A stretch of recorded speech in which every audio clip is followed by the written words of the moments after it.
zigenda okubeera ndowooza katuzibalage kuba babyogerako lwaki bagenda muziika ku church ye byonna babyogeddeko mu lukuŋŋaano luno olugenda mu maaso.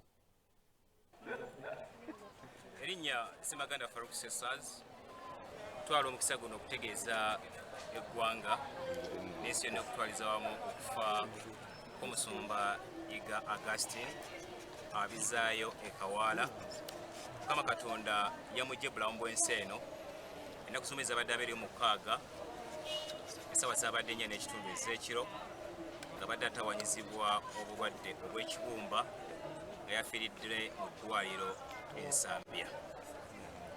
Pastor Yiga yazaalibwa ng'ennaku z'omwezi zaali 25 omwezi ogwokuna mwaka gwa 1976 wafiiridde ng'alina emyaka 44 egy'obukulu.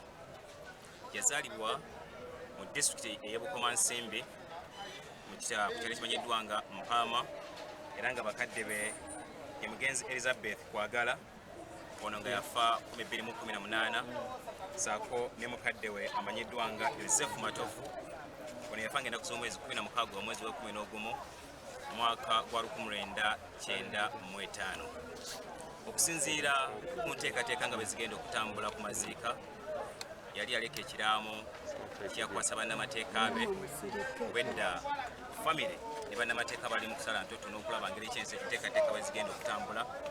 Ekiraamo nga kigamba nti omusumba Augustine Abizaayo yalaama nga lwafa bayisaawo ennaku 5 nga tannaba kuziikibwa era mwezi ennaku 5 bwe twabaze nga zigenda kuggwako ku lunaku olwa Sande era bwe teekateeka okulaba nga agalamizibwa mu nnyumba ye ey'olubeerera.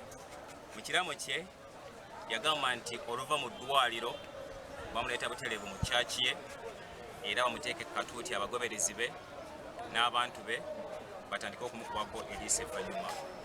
Yagamba nti ku lunaku okusinza ku nteekateeka bwe twabaze ennaku ezo ku lunaku olwokutaano tugenda kuba n'okusaba okw'okujjukira emirimu gy'omugenzi n'okulaba nga tusaba Mukama Katonda okulaba nga amusobako Mukama Katonda amusonyiwa ebyo ebyamusobako ng'omuntu.